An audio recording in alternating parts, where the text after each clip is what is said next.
y agradecemos a la Secretaría Social del Departamento del Meta por el acompañamiento y por la invitación amable que nos hacen a conmemorar estos 169 años de la abolición de la esclavitud en el territorio colombiano.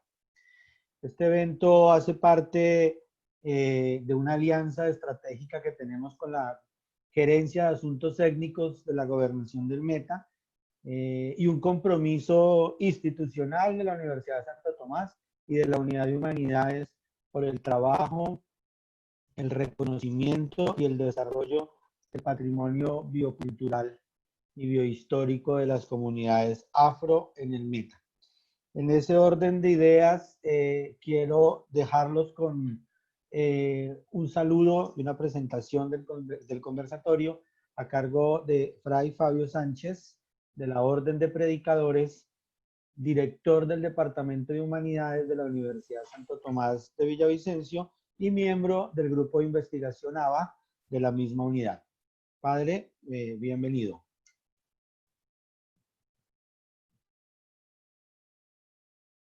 Profesor Edgar y todos los participantes a este conversatorio, reciban un cordial saludo, un saludo muy caluroso, muy fraterno de parte de nuestra Universidad Santo Tomás, de la comunidad académica, especialmente también de nuestro Departamento de Humanidades, quien por medio del profesor Edgar Pineda está hoy liderando también este encuentro y este conversatorio que versa sobre esa conmemoración de los 169 años de la abolición de la esclavitud, recordando ese 21 de mayo de 1851 y ese 21 de mayo de 2002, cuando se declara hoy en conmemoración a los 150 años, en su momento, en el 2002, el Día de la Afrocolombianidad, donde es una ley que se entiende no otorga, sino que reconoce los derechos de la población negra de nuestro país, especialmente. Es para nosotros, para nuestra Universidad Santo Tomás, una universidad que tiene una filosofía humanista, una universidad que carga también con una historia de una orden, de una filosofía que tiene como centro una antropología integral de la persona, el hombre dotado de una voluntad, de una racionalidad, y esa voluntad y esa racionalidad que le da la libertad, esa libertad de un querer que puede elegir, de una persona que se desarrolla, que se perfecciona. Y este reconocimiento que se da a nuestras comunidades negras en Colombia, también en esta conmemoración, como un pueblo que tiene una historia realmente muy rica, con sus propias lenguas, su cultura, que también ha enriquecido indudablemente nuestro patrimonio como país, nuestro patrimonio como Colombia. Es para nosotros, para nuestra universidad, realmente un motivo de alegría poder que estos espacios de conversatorios, de discusión, de confrontación también con la realidad se hagan en estos escenarios actuales y académicos. La Universidad de Santo Tomás siempre abierta a estas experiencias donde el pensarse, donde el buscarse y donde el hacerse tienen indudablemente un puesto privilegiado. Reconstruir la memoria de los pueblos es el llamado que se nos hace últimamente, que se ha hecho a través del tiempo, pero principalmente en estos últimos. La reconstrucción de la memoria para poder comprender quiénes somos, para poder comprender el sentido de pueblo, para poder entendernos, para poder comprendernos como personas, como sociedad. La memoria que no solamente nos lleva a buscar el pasado, sino también a proyectar el futuro. Esa memoria que en la comprensión, que en esa comprensión podemos adentrarnos a la riqueza insondable de pueblos, de sus culturas, y cómo estos pueblos y estas culturas han enriquecido una y otra vez nuestras regiones. De nuevo, muchas gracias por este espacio que se abre, por ustedes, por estar aquí, por hacer parte de esta familia. Indudablemente para nosotros es alegría de poder tener esos espacios de discusión, de charla, de armonía. Muchas gracias al profesor Edgar Pineda y a ese grupo de investigación por liderar estos espacios y de todas las personas que han hecho posible eso también. Muchas gracias y bueno, qué gusto estar con ustedes compartiendo este conversatorio. Muchas gracias, Fray Fabio, director del Departamento de Humanidades, por este saludo. Y porque mi audio. Por permitirnos también el conocer la función social y la proyección social de la Universidad de Santo Tomás y esta responsabilidad que se tiene con la comunidad afro, sobre todo de nuestra región. Siguiendo con el orden del día, queremos también extender un saludo y pedirle que nos acompañe con sus palabras al gerente de Asuntos Técnicos del Departamento del Meta, de la Secretaría Social. Entonces, los dejamos con el gerente. Buenas tardes. ¿Se me escucha? Tengo problemas con la imagen, el video, no sé por qué razón. Sí, señor, sí se escucha. Pero necesitamos, ¿sí me están viendo?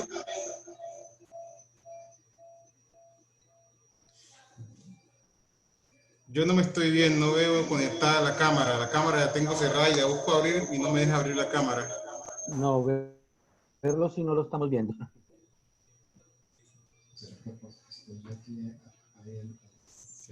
Ya miramos con nuestro anfitrión, el profesor José Vicente, que nos ayude con, le podemos activar la cámara. Sí, en esta me encuentro, pero no sé si es problema de la cámara como tal allí. Ya le he dado como solicitud de activación de cámara. Ahora sí. Me cambié de equipo para estar con ustedes, así que ante todo mis saludos. Darle las gracias por estar con nosotros en esta conmemoración. Como soy nuevo en el cargo, voy a comenzar con algo de protocolo, pero espero que me excusen porque va a ser algo breve, ya que en la gobernación también estamos realizando actividades con diferentes actores, en esta ocasión con ustedes en una alianza estratégica que hemos hecho para conmemorar este día. Mi nombre es Kenny Luango Mosquera, soy el nuevo gerente de Asuntos Étnicos de la Gobernación del Meta. En nombre de nuestro gobernador Juan Guillermo Zuluaga y el secretario social Jorman Saldaña, quiero extender un cálido saludo a la comunidad afrometense de la cual hago parte, porque este día 21 de mayo es un día especial porque así solo ha luchado el pueblo afrodescendiente. Este día, que se consagró ante la ley 725 de 2001, obedeció a la lucha de las constantes de los representantes que presionaron para que el Congreso de la República expidiera una norma que en honor a la memoria y a la historia de la comunidad afrodescendiente, pues quedara como algo institucional en la historia de la vida colombiana. Así que para nosotros es una fecha que no es una fecha de celebración, al contrario, es una fecha de mucha reflexión, es una fecha donde invitamos al país a mirar hacia atrás para no cometer los errores del pasado, pero también es una fecha mediante la cual nosotros pedimos que la comunidad afro sea reivindicada y sea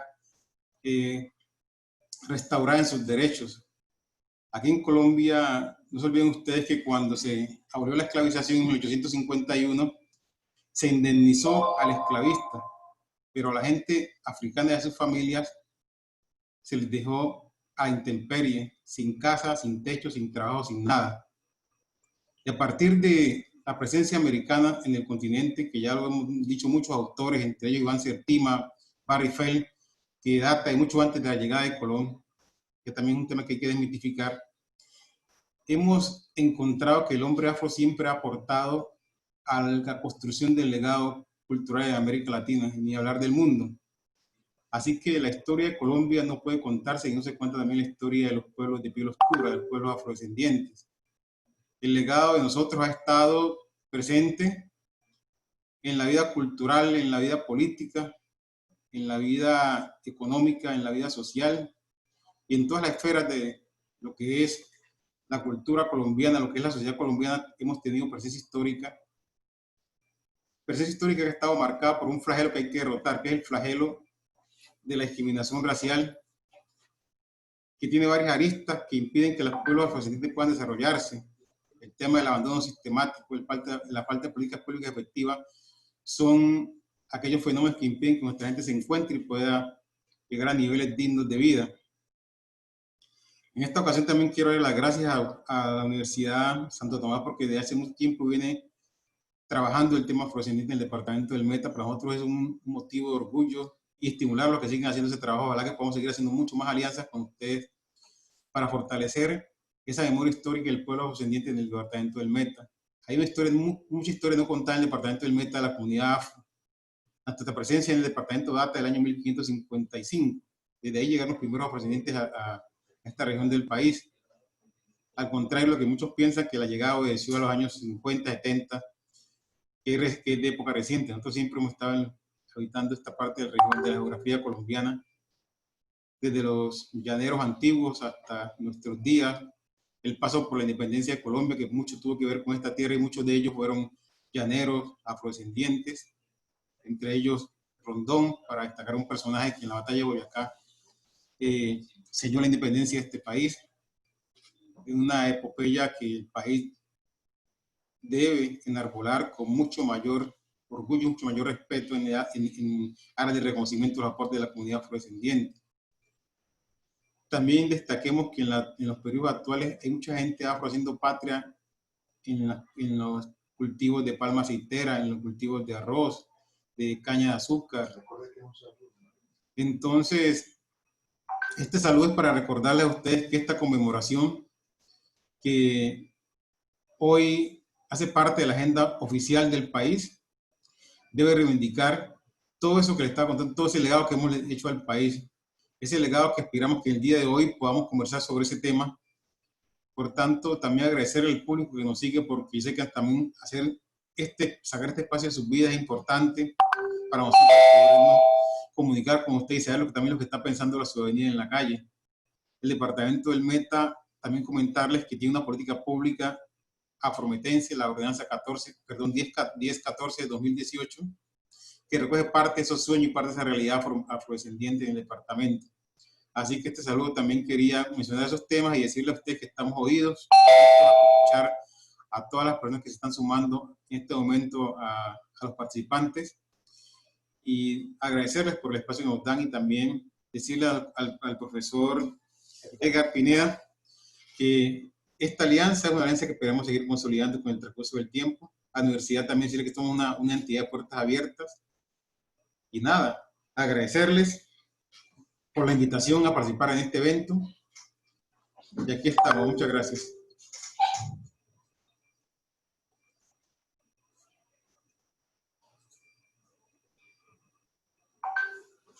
Muy bien, muchas gracias por este saludo, por esta intervención.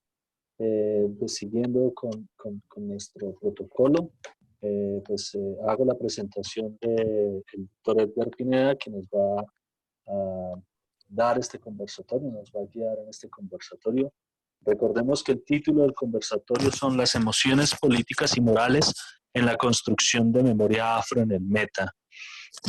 Este conversatorio va también ligado precisamente a uno de los proyectos de investigación que se está realizando. Vamos a ver a continuación un video que corresponde pues a el Día de la Afrocolombianidad.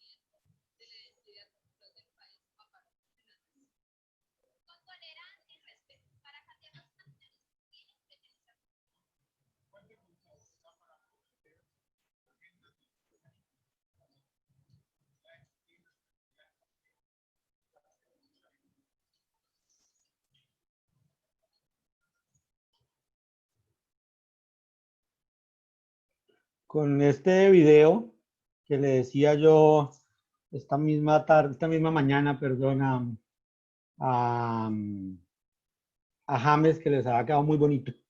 Un video que rescata esa raíz africana, como dice en el video, esa raíz, esa fuerte raíz africana que tiene el Meta. Y ya nos lo decía el señor Kenny.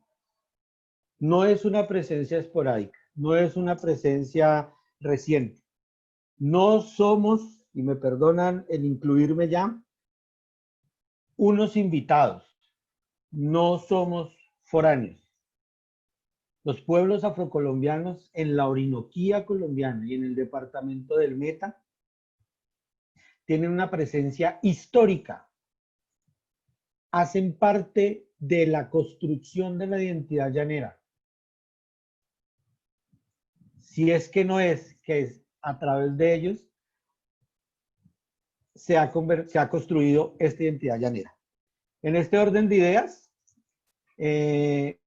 quisiera yo, antes de empezar la pequeña conferencia que les cuento, tomar la invitación que nos hace Kenny, el gerente de asuntos técnicos, y decirle que con la Universidad de Santo Tomás cuenta, como siempre han contado, como sigue contando la población afro, no solamente para los programas de formación de nuestras carreras, sino para hacer proyectos conjuntos, para hacer investigación, para meternos de lleno a trabajar por el reconocimiento de la raíz africana en la identidad llanera y en la construcción de territorio en el departamento del Meta. Entonces, Kenny, y por extensión a James, que ya con James nos conocemos desde tiempos atrás, seguimos en esta alianza. Vamos a ver cómo podemos ampliar un poco más y a seguir trabajando. Sin embargo, pues también les cuento, las alianzas también las hacemos con la misma comunidad afro. Por eso no puedo empezar esta charla o esta pequeña conferencia sin agradecerles de todo corazón a la Comisión Consultiva de Asuntos Afro del Departamento del Meta. A cada uno de sus miembros, con los que nos hemos conocido y con los que venimos trabajando de la mano. Hay unos con los que hemos venido formulando proyectos, que los hemos pasado a diferentes convocatorias.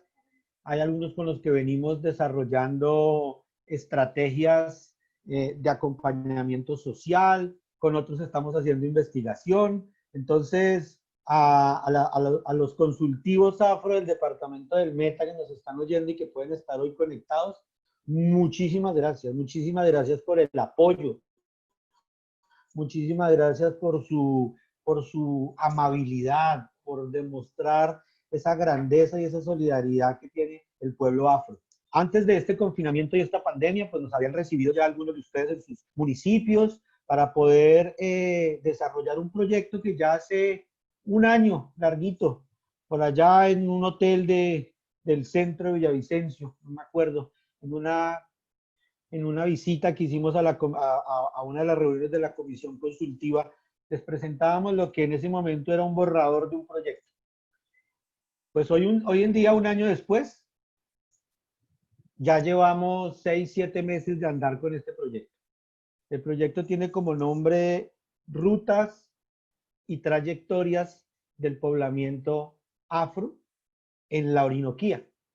Y tiene un subproyecto que se llama Cartografías Digitales de la presencia de los pueblos afro en el departamento del Meta.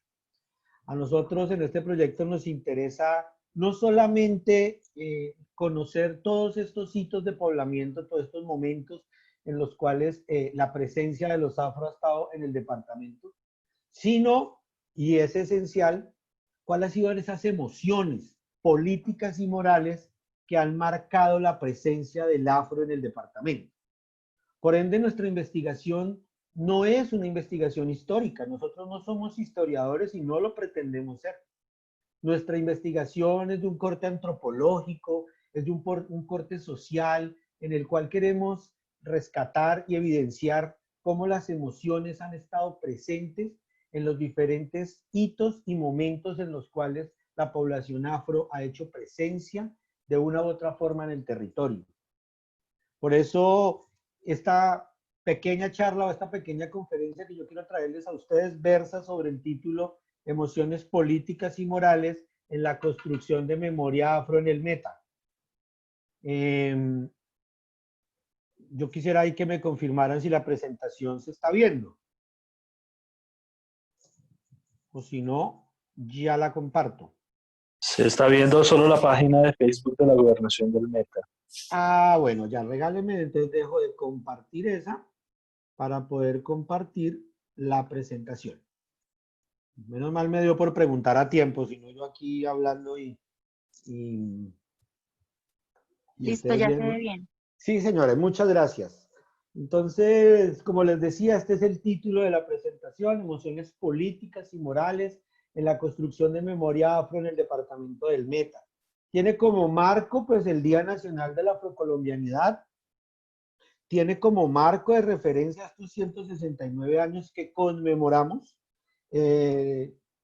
pero tiene como función o como objetivo que identifiquemos aquellas cartografías emocionales y morales de las trayectorias de las poblaciones afrodescendientes asentadas en la Orinoquía colombiana. Yo voy a poner aquí también la Amazonía, porque en las rutas que hemos encontrado, pues tenemos no hay una división en ese momento, digamos, en estas dos regiones naturales. Sin embargo, nos vamos a concentrar específicamente en el departamento del Meta. Como les decía, esto es una investigación liderada por el Grupo de Investigación ABA de la Unidad de Humanidades y Formación Integral, un grupo de investigación con unos profesionales que están comprometidos con la causa étnica y con las luchas étnicas del territorio. Nosotros no solamente desarrollamos procesos junto a las comunidades afro, sino también con las comunidades indígenas, con campesinos, mujeres, con comunidad rural, con maestros y con todos aquellos actores que nos hacemos parte de lo que llamamos el conocimiento subalterno, no aquel conocimiento científico basado en premisas investigativas, sino aquel conocimiento común y corriente, aquellas epistemologías ancestrales que nos llevan al día a día. Entonces, en ese orden de ideas, nosotros nos centramos sobre las emociones. Y la pregunta aquí es, ¿por qué hablar o por qué creen ustedes que vamos a hablar de emociones en un momento de construcción de identidad afro o en un momento de desarrollo de memoria histórica, si me permiten la palabra, o de reivindicación de derechos de la población afro? ¿Cómo así que desde las emociones? Pues resulta y pasa que nuestra línea de investigación en el grupo precisamente está marcada por lo que se llama el giro emocional, y es en las ciencias sociales, en las ciencias humanas, empezar a hablar desde lo emocional, desde ese componente emocional que históricamente nos lo han separado, y que curiosamente y que con una alegría inmensa vemos como las comunidades afro y las comunidades indígenas desde sus saberes ancestrales nunca han separado la emoción de la cognición, nunca han separado la emoción del pensamiento. Por eso la alegría de estos pueblos, por eso la eterna sonrisa del pueblo afro, por eso a pesar de las dificultades tienen palabras y conceptos tan bonitos como el buen vivir o el vivir sabroso. Por eso nosotros trabajamos desde las emociones, porque consideramos que las emociones son relativas a nuestro propio pasado.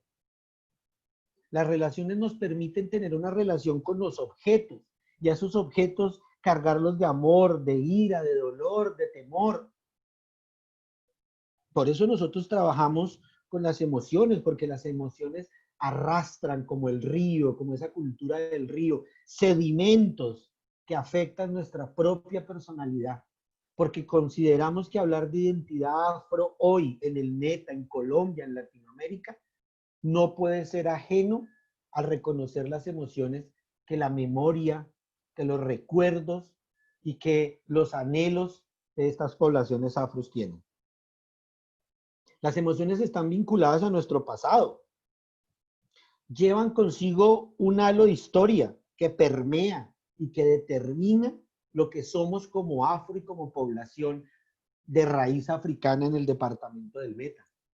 Por eso cuando hablamos de emociones, no solamente estamos hablando de sentimientos, estamos hablando de voluntades, estamos hablando de memoria, estamos hablando de cómo la historia de hoy 2020, no puede compartirse sin que entendamos el ayer. El cuidado del hoy depende del reconocer de dónde venimos y cuál es nuestra herencia y el tejido social que hemos construido en el territorio. Por eso, cuando hablamos de las emociones, queremos hablar de que es sentir el propio camino. El camino que jóvenes afro nos están oyendo. El camino que padres de estos jóvenes iniciaron hacia la década de los 60, de los 70 para llegar al Meta. Abuelos. Y también aquellos ancestros, como decía Kenny, desde 1575, de 1550, cuando aquel quilombo, aquella rochela que tenemos datos, se instauró en lo que hoy es San Juan de Arama, en ese San Juan de los Llanos. Nuestro primer palenque afro fuera del determinismo territorial del Caribe y del Pacífico colombiano. Entonces, por eso las emociones, porque queremos sentir ese propio camino, ese camino que han recorrido todos, desde esos primeros afros, de esos primeros negros que bailaban al son de la silupa, un baile de origen africano que después, que también en esta misma temporalidad en África y en Europa le da vida al fandango. Y ese baile después es utilizado por las comunidades andaluzas de España, le va dando el origen al flamenco, que a la vez es una de las bases originarias del joropo, pero que lamentablemente la visión a veces calcitrante de nuestros folcloristas no reconocen esa herencia negra y afro que tiene estos bailes africanos en la consolidación de una identidad del joropo. Vamos a iniciar la presentación, estas charlas, con unas frases que a raíz de mi presencia también en el Meta y en la Orinoquía, le he venido oyendo a la gente, sobre todo a la gente blanca o a la gente mestiza. La primera que les voy a poner es una que me duele, pero que seguimos oyendo de muchos historiadores del departamento del Meta y de Villavicencio. Y es que siguen afirmando que en el llano no hubo negros, que en el llano no hubo presencia de africanos, que en el llano no hubo presencia de poblaciones afrodescendientes. Y que si las hubo, que si por casualidad por acá estuvieron, no fueron determinantes en la construcción de una identidad llanera. Esas frases de que en el llano no hubo negros nos da a nosotros para identificarlo en unas palabras que Sara Ahmed, que es una autora de la cual seguimos la línea de la investigación, nos habla como la contingencia del dolor. Y la contingencia del dolor significa que los hitos, hemos identificado 5 grandes hitos de poblamiento y de trayectoria en el Meta, más adelante se los vamos a contar, están atravesados por el dolor. Un dolor que se nos ha vendido o que se nos sigue vendiendo como privado. Se sufre en soledad, se sufre en silencio. Sin embargo, eso ha sido una estrategia, ya que el dolor ha estado presente en la historia de las comunidades. El dolor, cuando hablamos de la contingencia del dolor, es cuando el dolor de la invisibilidad, el dolor de la ignominia y del olvido que este departamento le ha dado históricamente, y esta región de la Orinoquía, a los afro, se ven enmarcados en prácticas de racismo, de discriminación o de cosificación de la población negra. Nuestros afro constantemente son víctimas de signos de apatía, de despreocupación por su razón de ser. A veces se preocupan solamente de nuestras poblaciones afro hoy, los 21, el día de la afrocolombianidad. Y muchos hasta en las redes sociales se atreven a felicitarnos. Feliz día. ¿Feliz día de qué? Eso hace parte de esa emoción llamada el dolor que atraviesa la historia de vida de los afros, que se ve reflejada en parámetros de subordinación económica y política. Y quiero que me entiendan acá. El dolor es utilizado por los sistemas políticos, económicos y sociales del Meta para hacer ver a las comunidades negras como eternas víctimas que nunca van a poder desarrollarse porque siempre van a llevar el lustro del dolor. Ese dolor nos lleva a que nuestras poblaciones sean subordinadas. Esa contingencia del dolor hace que el afro termine dependiendo siempre del blanco o del mestizo. Por eso esas frases de que en el llano no hubo negros. Por eso esas frases de que los negros no pertenecen a la identidad llanera, sino que los negros son subordinados de una cultura. Que la población afrodescendiente, raizal, palanquera y negra del departamento es sencillamente un accidente racial. Llegaron y los recibimos. Además se hacen ver como aduladores, como resilientes, como personas que nos reciben a la población afro y que les brindan un espacio. Muchos dicen que nosotros no tenemos derecho a titulaciones en el llano porque originariamente no somos de acá. 1550, la presencia. Tenemos derecho a sus territorios. Tenemos derecho a que el dolor no se utilice como una forma más de aprisionar el cuerpo y los sentimientos de la población afro, y que al revés, el dolor se utilice a través de la socialidad del dolor, es decir, a través de que nos permitan comunicarle al mundo lo que hicieron con la población afro, la cual nunca estuvo invitada a venir al nuevo continente o a ese continente que descubrieron o que invadieron y saquearon. No, al revés, fueron traídos a la fuerza. Y esa contingencia del dolor de separarse de sus familias y esa contingencia del dolor de separarse de su cultura generó una empatía emocional. Eso hay que contarlo y eso hay que seguirlo contando. Así nos digan que en Colombia ya no hay esclavitud. Hay que seguir contando la contingencia del dolor del pueblo afro. ¿Con tal de qué? De no generar subordinación, sino generar empatía emocional. Es decir, hacer una práctica política del dolor, donde podamos hablar y comunicar, recordar y conmemorar, así como hoy, conmemorar la historia y la construcción de la identidad.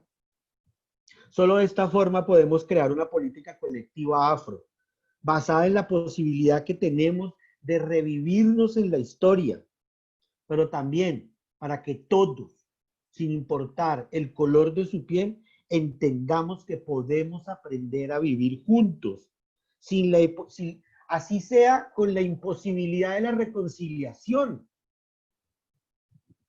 A veces es pedir mucho, pedirle a la población afro que perdone años y años de dolor y de esclavitud. Y tenemos que estar las poblaciones mestizas o las poblaciones indígenas o las poblaciones criollas o las poblaciones blancas, si es que existen, tenemos que entender que tenemos que vivir, aprender a vivir juntos, así no estemos reconciliados. Así la población afro no termine reconciliándose completamente con nosotros. ¿Por qué? Porque solo cuando aprendemos a vivir juntos, aprendemos que somos uno solo, así tengamos diferencias.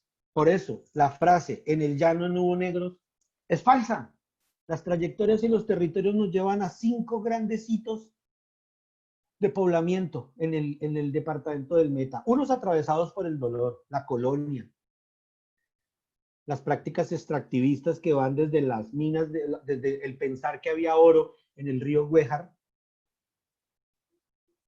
hasta los trabajadores de plantas, de plantación de cultivos de planta africana, el petróleo, el caucho, lo poco o lo mucho que tuvimos de extracción de caucho, que no está muy dateado tampoco en la historia de la Orinoquía, sobre todo el Meta. Los procesos de educación, donde las normales superiores del Chocó, sobre todo, pero también del Cauca y algunas de Cundinamarca, empezaron a proveernos, si nos permiten la palabra, de maestros afro. La historia de la educación en Villavicencio y la historia de la educación en el Meta está atravesada por la presencia de afro. Entonces, en el llano no hubo negros es la gran mentira. Y además es la posibilidad para organizar una política del odio hacia las comunidades negras. Y ahí paso a la siguiente. Otra frase. Es que en el llano no hubo negros porque aquí somos mestizos y utilizamos el mestizaje como una práctica de progresivo blanqueamiento de las comunidades. Y la práctica del mestizaje lo que está llevando es a olvidar las razones originarias y la historia ancestral de las comunidades afro. Claro que hay mestizaje y podemos darle adornos al mestizaje. Yo no, a mí no me gusta la palabra mestizaje. Podemos hablar de otras relaciones interétnicas. Pero es que a través de esas frases, como que en el Meta no somos mestizos, por eso no hablamos de afrollaneros ni afrometenses, sino mestizos, somos todos uno, es otro mecanismo falso en el cual se está organizando o se hace una organización del odio. Es un mecanismo organizado que genera unas lecturas específicas de los cuerpos de los otros, de los cuerpos de los afro. Hay una racialización del espacio y de los cuerpos.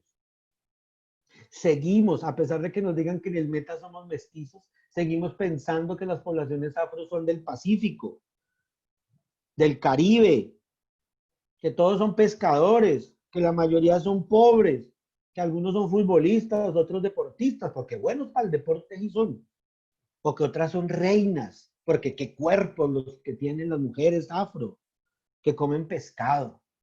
Y que nos van con esa racialización del espacio y del territorio, metiéndonos a las poblaciones afro en un sistema organizado del odio. Y ojo con lo que les estoy diciendo, esos no son piropos, es odio, es una estrategia para alinear a algunos sujetos con otros y para separar a otros. El mestizaje lo que quiere es unirnos a la raíz blanca y europea y separarnos de la raíz africana e indígena de nuestros territorios.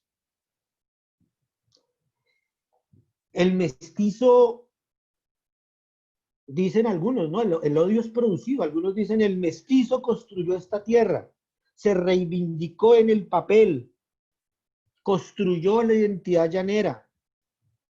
Por ende, no podemos hablar de la población afro solamente como identidad llanera, porque si no ellos estarían robándonos nuestro espacio.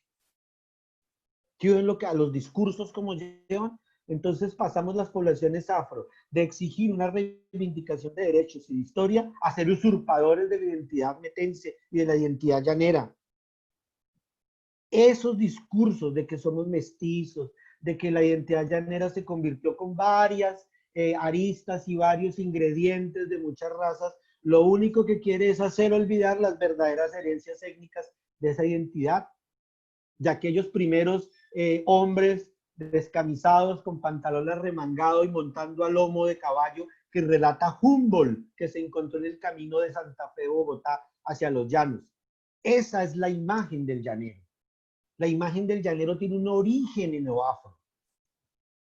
La imagen del llanero nos lleva a que, y la imagen que nos quieren vender, nos lleva a que el afro del Meta es solamente un proveedor de algunas identidades. Eso nos lleva a hacer una lectura emocional del odio desde el mestizaje. Nos lleva a que siempre que pintemos al afro lo pintemos como desterritorializado. ¿Por qué? Porque esta organización del odio es tan organizada, y perdónenme la redundancia, que no hace que las personas sean las que sientan el odio, sino que pone el odio a girar en unos objetos, en unas publicidades. El odio está puesto ejemplo en la ausencia del sujeto negro en la población sobre el Meta, sobre el llano. Yo quiero mostrarles una imagen de diferentes años, de diferentes festivales que hay en el Meta, del Festival de la Cosecha, del Festival de Manacasías, del Festival Llanero, del Festival Internacional del Joropo. del Mundial de Vaquería, de la Mujer Vaquera, las cuadrillas de San Martín, hasta del Festival del Trompo de Cabullaro. Hagan ese ejercicio como lo hemos hecho desde el grupo de investigación. Métanse en la internet, busquen cuántos afiches de estos tienen identidad llanera. Tenemos un evento que es el Festival de la Payara, que es un pez, que se hace en Puerto López. Y ese mismo tiene anidado el encuentro afrocolombiano o de poblaciones afro. Y no se encuentra una sola imagen, ni en las que les estoy mostrando, ni en las que podemos recolectar en diferentes, de una imagen de un llanero afro, de un llanero negro. Al revés, nos muestran, entre más blanco nos pinten el llanero, entre más parecido al cowboy gringo, nos sentimos más cómodos. ¿Cómo se sentirán de incómodos no poner en un aviso al señor Walter Silva, que no tengo nada en contra de él y de su folclore y de su música, para nada? Pero en vez de tenerlo a él aquí en el afiche que estoy viendo a mano derecha superior de mi pantalla, ¿cómo se sentirían con un afro negro vestido, con lo que se conoce como el afro, la vestimenta, el sombrero, el liquiliqui? O montado en ese caballo de las cuadrillas de San Martín, pero no visto como un cachacero. Más adelante vamos a hablar del cachacero. Si ustedes se dan cuenta y buscan conmigo, no hay presencia. ¿Dónde está la presencia del afro? Véala acá. La presencia del afro es vista en la publicidad desde un odio escondido, invisibilizado, donde encontramos harta población afrometense cuando tenemos las publicaciones del reinado de la mujer afrometense. O cuando en la gobernación del Meta, o en la Secretaría de Educación, o en la Secretaría Social, nos quieren anunciar que Colciencias, que el ICETES, nos están dando becas como población afro. Y ponemos una imagen de cualquier afro. Este señor puede vivir en Australia. Este señor no manifiesta la identidad afro por ningún lado. La identidad llanera, perdón, por ningún lado. O esta que me encontré en internet, construcción participativa, plan de acciones afirmativas de la población afrometense con un niño, muy bonito, pero un niño típico del territorio africano.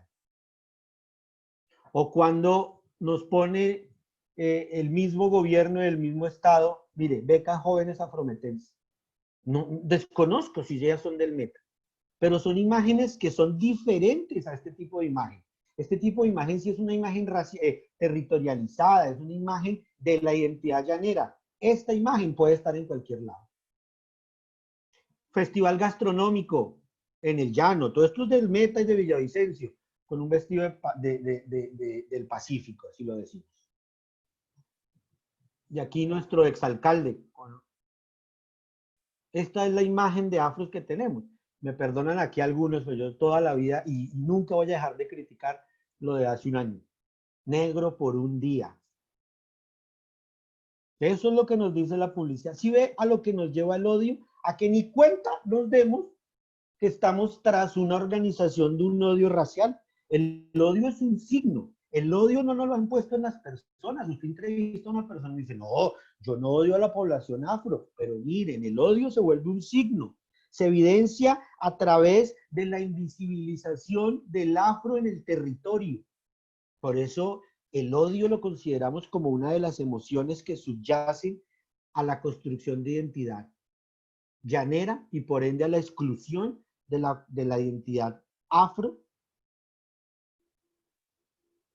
de este reconstruimiento histórico. El odio surge al hacer circular el signo. En este caso estoy poniendo el ejemplo de la publicidad. El objeto de odio es el cuerpo afro. El cuerpo desaparece del territorio. No hace parte de aquello que consideramos llano. ¿Por qué? Porque en el llano no hubo negros. Aquí el mestizaje fue fuerte. Aquí no podemos hablar de llaneros negros, pero sí podemos hablar de llaneros blancos, gringos. Sí podemos hablar de otro tipo de racialidad. En cambio, si vamos a hablar de afros, los ubicamos o en el Meta, perdón, o en África o en el Pacífico. Así es la campaña. El odio plantea unas fronteras. ¿Hasta dónde permito que el cuerpo afro entre en la identidad llanera? Hasta ahí nos han permitido en esta imagen que ustedes están viendo. La organización del odio territorial implica que el otro, es decir, el negro, no sea reconocido dentro de la cultura llanera y de la cultura de la identidad. El afro del Meta posee becas, una gerencia de asuntos técnicos, y hasta un día tendremos una semana afro, si quieren, ¿sí? Pero eso genera, eso posibilita una identidad, eso posibilita una territorialización. Pues no, porque además de eso nos han mostrado a el negro en la poca identidad llanera que hay como una criatura salvaje, la criatura salvaje en la fiesta más antigua del llano, el cachacero. Y esto me sirve para identificar la siguiente emoción. Ya hemos hablado del miedo, perdón, ya hemos hablado del odio, ya hemos hablado del dolor, y ahora vamos a identificar la otra emoción que hemos trazado como representativa de la identidad afro, que es el miedo. Y en el departamento del Meta se ha construido una política afectiva del miedo. Una política afectiva del miedo donde el miedo es ante todo biológico y nos lo plantean como biológico. El miedo es personal, proviene de adentro. Entonces lo que se hace es generar un miedo hacia la población blanca, hacia la población negra, perdón. El cachacero produce miedo. Su cuerpo devuelve miedo. Cuando ustedes lo ven y ustedes han ido a las cuadrillas de San Martín, calaveras, demuestra miedo, devuelve hostilidad. Es diferente a la pasividad del moro o a la pulcritud del blanco. Estoy hablando de la festividad de San Martín, en las cuadrillas. El cachacero es una criatura salvaje, es un animal. Con esto estamos despojando al afro de su cuerpo. ¿Por qué? Porque el miedo establece la distancia de la historia afro con la historia llanera. Ese mismo miedo dio a que se blanqueara, y lo decía Kenny ahorita, la historia de Rondón. O que durante años al presidente Nieto lo hayamos visto como una persona blanca, y solamente hasta que por ahí en Cartagena encontramos el verdadero cuadro donde tuvimos un presidente, por muy poquito tiempo, pero tuvimos un presidente afro, negro. Y el presidente Santos pidió que se recompusiera el cuadro a lo que es. El cachacero evidencia una fantasía canibalística. Tiene huesos humanos, tiene a veces cráneos de niños o cráneos de adultos en su cuerpo. Eso evidencia el canibalismo al que siempre han asumido al cuerpo negro. El afro es caníbal. Entonces el blanco piensa que el afro me va a comer, que el afro va a consumir mi historia y mi identidad. El negro se ha visto como peligroso en la cultura llanera. Por tanto, hay que defendernos del negro. ¿Y cómo nos defendemos del negro? Fácil. Desmitifico el monstruo. La única forma de vencer al coco, cuando nos asustaban que viene el coco, era ponerlo de una forma caricaturesca. Entonces la forma de vencer al monstruo negro, a esa bestia salvaje, a ese cachacero, es a través de la burla. Tenemos ahí al famoso soldado Micolta, y que se hace famoso por unos estigmas hacia la población negra.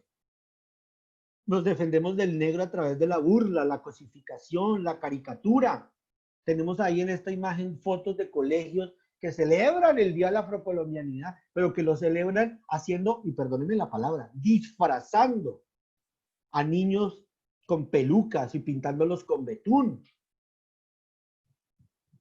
No entendemos cuál es la lucha del pueblo afro. Miren esto que se encuentra uno. Se arrienda apartamento, pero no a negro. Ojo, me da miedo, me siguen dando miedo. Revista Hola, en su versión de Cali, muestra a las señoras del Beverly Hills caleño, y atrás, como objetos de decoración, a una población, a dos personas de la población afrodescendiente. Causó indignación en su momento en Colombia. Y la revista Soho quiere responder de una manera particular a esto. Y lo que hace es poner a mujeres desnudas, mujeres afro. Volvemos, mejor se hubieran quedado calladitos, volvemos a cosificar el cuerpo de la mujer afro. Vemos cómo en internet ustedes encuentran disfraces que se venden de afro, pelucas afro. Usted no encuentra un disfraz de blanco, Usted no encuentra un disfraz de criollo o de mestizo. Usted encuentra disfraces de afros, de indígenas. De esta forma se justifica la violencia. De esta forma justifico yo defenderme del negro, burlándome con esta práctica que se llama el blackface, que en muchas partes es delito. Pintarme la cara y hacer extravagante los rasgos afro, como el señor, el tal soldado Micolta. El Día de la Afrocolombianidad en los colegios, las políticas públicas, donde ustedes ven una cartilla del Ministerio de Trabajo donde dice que el régimen subsidiado es para todos los pobres. Y ahí se aparecen afros cuando hablamos de pobres. O esta que salió hace poquito de la nueva EPS, tratándonos de hacer entender cuál es el régimen subsidiado y el régimen contributivo. En el régimen contributivo está el blanco, el mestizo. En el régimen subsidiado está el negro, porque es pobre. ¿Por qué? Porque es la forma de defendernos ante el miedo que nos produce reconocer que tenemos una herencia fuerte afro. El miedo entonces es corporizado, encoge el cuerpo del afro, restringe su movilidad, lo prepara para la huida, lo prepara para estar escondido. El afro no ocupa espacios públicos. ¿Por qué? Porque en esos espacios públicos aparecen narrativas del despojo, de la esclavitud, que generan miedo en él y miedo en los otros. Por eso les digo que hay una política afectiva silenciosa del miedo en los territorios del departamento del Meta.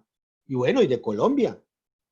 Al darle el contexto de miedo al otro, yo puedo caracterizarlo, yo puedo caricaturizarlo, perdón. Me burlo de él y hasta soy capaz de justificar asesinatos bajo la premisa de la defensa. El miedo permite la invisibilidad del cuerpo afro. El miedo permite que nos burlemos de su historia y que nos olvidemos de su herencia. El miedo permite que hablemos con palabras como el negro ese, que hablemos de estereotipos y racismo. Y ahí encontramos la otra emoción que traspasa la historia del pueblo afro en el Meta, y es la repugnancia. Y cómo la repugnancia la hemos vuelto una performativa. La repugnancia es, ejemplo, tener un presidente como Juan José Nieto, pero las élites blancas de Colombia mandan el cuadro a Europa para que lo blanqueen y así poderlo poner. Eso es una performativa de la repugnancia. Es decir, yo no genero señales de asco muy visibles, pero hago todas unas prácticas culturales para denotar que me genera asco y repugnancia el ser afro. El blanqueamiento del general, del coronel Rondón.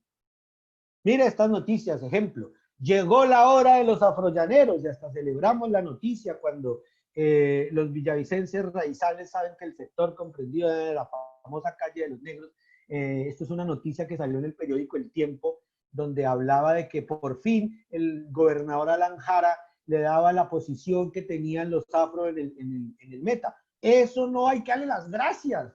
Lo que él está es masificando y demostrando esa performativa de la repugnancia. Solo el blanco es capaz de darle el lugar al negro que se merece. No jodas. Caso de joven afro atacada en Villavicencio. Esa performativa también se ve en los estereotipos. Aquí vemos más gente pensando que se ve muy cool, disfrazándose o caracterizando, caricaturizando a las poblaciones afro. Cómics como Tintín. Algunos de ustedes, igual yo, crecimos con un famoso, hace poquito murió el que lo creó, el cómic de Memín. Pero también nos damos cuenta de esa repugnancia en los estigmas que cultivan las comunidades afro a través de emociones como la vergüenza y la culpa, que les afectan sus modos y formas de autoestima, autoconfianza y autorrealización personal, sobre todo para la construcción de sociedades democráticas.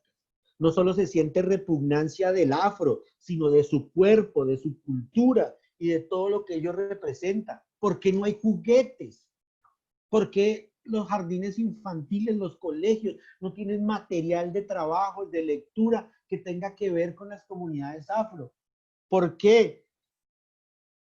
Si yo les preguntara a ustedes, en este momento tráigame en un color piel, ¿cuántos de ustedes traen ¿Qué color? ¿Y cuál color?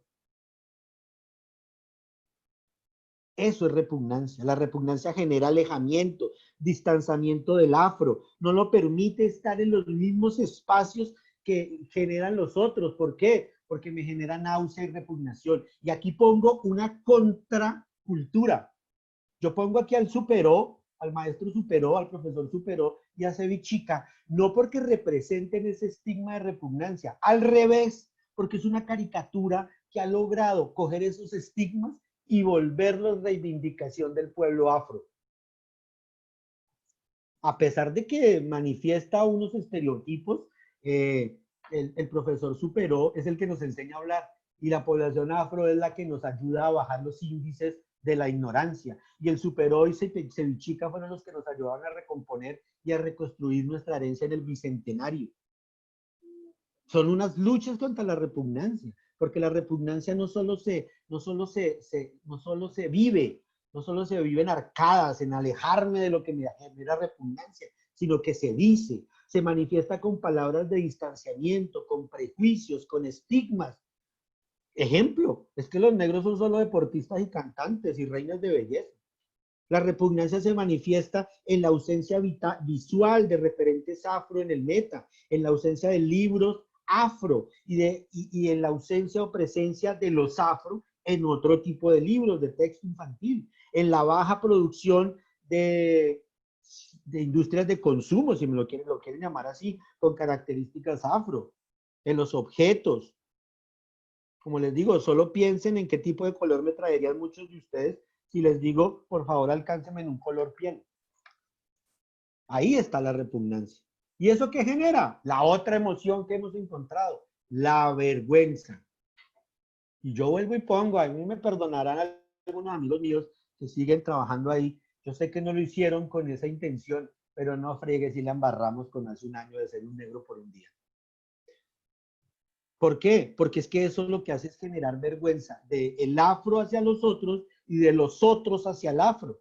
Nuestra vergüenza, y aquí quiero hacer un énfasis, cuando yo veo aquí en este caso vergüenza, no voy a hablarla como algo malo, al revés. Aquí ya damos la vuelta, le damos la vuelta pues a la arepa y vamos a hablar ahora de esos sentimientos y emociones que permiten la construcción de la identidad negra. Ya hablamos de los que restringen la condición negra. Ahora vamos a hablar de los que permiten la condición. Uno es la vergüenza, porque la vergüenza es ante todo necesaria. Si yo siento vergüenza es porque reconozco el dolor. Si las poblaciones mestizas, afro, sentimos vergüenza es porque reconocemos el dolor y el sufrimiento en respuesta a las injusticias que la historia ha tenido con el afro. Y aquí les quiero mostrar un ejemplo de una pintura de un maestro alemán y se llama Llaneros, y ahí hay presencia de los mulatos, digamos que en esa categorización horrorosa de las razas, y de un negro en los llanos de Venezuela, conjuntos o fronterizos a los de Colombia. Aquí no me refiero entonces a la vergüenza del pueblo afro, aquí me refiero a la vergüenza que los otros pueblos debemos tener con el dolor afro. Solo así, cuando nosotros tengamos vergüenza ante ese dolor, podemos reconocer el daño que hicimos y podemos entonces entender fuentes de reconciliación, un futuro en el que vivamos juntos, en el que superemos los agravios del pasado y vivamos no en convivencia y abrazándonos todos, pero sí reconociendo que hay una vergüenza hacia la población afro, así como pasa hoy en Alemania cuando hablamos del holocausto nazi. No todos los alemanes son o participaron o validan el holocausto nazi, son muy pocos, pero hablar de eso genera vergüenza. En los colegios genera momentos donde el muchacho, el niño alemán llora no porque él sienta ese odio hacia el judío, hacia las otras razas, sino porque él llora por el dolor que ocasionaron sus generaciones pasadas. Necesitamos sentir eso, necesitamos que la población de otras etnias sienta vergüenza. Para eso es necesario que el departamento del Meta reconozca públicamente la arbitrariedad del pasado, que se vea conmovida por aquellas injusticias sociales, culturales y políticas, que no solo sea el Día de la Afrocolombianidad y que no solo se sientan orgullosos cuando le plantan la banda y la corona y el cetro de la señorita Meta, Afrometa. No, señores, debemos hacer un acto público donde el departamento del Meta reconozca los agravios históricos que se le han hecho a las poblaciones afro. Ahora, también me refiero a otro tipo de vergüenza, aquella que denota reconocimiento. Ahora sí voy a hablar de la vergüenza que siente el afro en su cuerpo. Es lo que siente el sujeto afro y por la cual genera prácticas de reconocimiento. Y aquí quiero que entiendan la vergüenza nuevamente no como algo negativo, sino como la vergüenza, y quiero que en términos coloquiales lo entiendan, como un negro sin vergüenza. ¿Y qué es un negro sin vergüenza? Un negro valiente, un negro o una negra que permite que el sujeto afro construya su identidad. El afro sin vergüenza entonces permitiría afianzar la identidad. Esto se ve reflejado en el modo de llevar su cabello como símbolo de resistencia en hombres y mujeres, el uso de prendas de tipo ancestral y generar esa resistencia también hacia la apropiación cultural. Hoy en día se volvió moda que todos usemos turbantes sin ni siquiera saber la historia que llevan estos turbantes, las trenzas. Eso es apropiación cultural. Pero solo al afro sin vergüenza, que anda sin vergüenza de su pelo, que anda sin vergüenza de su herencia, que anda sin vergüenza de su vestimenta y que anda sin vergüenza de su cuerpo, le permitirá construir una política basada en el reconocimiento del dolor, el reconocimiento público del dolor al que fue afectado. Entonces es necesaria la construcción ¿de qué? De emociones justas y reconocer las luchas eternas que han tenido muchas comunidades y muchas asociaciones afro. No las voy a nombrar porque no podría nombrarlas todas y de pronto algunos de mis amigos se ponen bravos. Pero son resistencias que se basan en emociones justas. ¿Cuáles? Basadas en la sinvergüenza, el amor, el placer, los vínculos que generan memoria colectiva, identidad propia, dignidad, honor, herencia, historia, que generan luchas por el reconocimiento de la identidad afro, que están basadas en la integridad del pueblo, en la autonomía, en reconocer sus valores morales y políticos, en la autonomía de derechos, en la personalidad y el reconocimiento de su historia ancestral. ¿Por qué? Porque la identidad afrometense es mucho más que un asunto musical o un código de vestir y sentir, diferente de quienes pertenecen a esa comunidad o no. La identidad afro es una parte integral de nuestra historia metense, de nuestra historia regional, y aporta, si no es que es la originaria, de la identidad llanera. El orgullo afro no debe ser exclusivo de los afro. El orgullo afro debe estar en los afiches del torneo de joropo. El orgullo afro debe estar en las calles de Villavicencio y del Meta. El orgullo afro debe estar en el Festival de Verano de Manacasías, en el festival de todos estos festivales de verano que se fundan o se desarrollan a las riberas de los ríos, porque la cultura del río se la debemos a los indígenas y a los afro en el Meta. El orgullo afro no puede ser solo exclusivo de los afro. El mayor aporte que ha sido invisibilizado de los afro en el Meta ha sido su pensamiento filosófico y político. Los afro aportan a la identidad llanera. ¿Y qué le aportan? Una ética de convivencia con el todo, una filosofía natural, un acercamiento a una cultura de la fraternidad. El ser afrometense es eso, es un ser de valor, es un ciudadano que construye convivencia. Acuérdense de la primera emoción, del dolor, la contingencia del dolor. A pesar del dolor, siguen construyendo patria e identidad. Eso es un ser de valor. Los saberes colectivos, ricos en expresiones autóctonas de las comunidades afro, que expresan una lucha y una resistencia de su pueblo. Claro, desde la música. Aquí quiero hacer un reconocimiento grandísimo al profe, al colega Luis Eduardo, con su lucha y con su constancia hacia la arpa bimba, pero también reconocer que el arpa tiene un origen en el laúd, un instrumento que posiblemente es del Medio Oriente, pero que tiene unas influencias africanas gigantescas.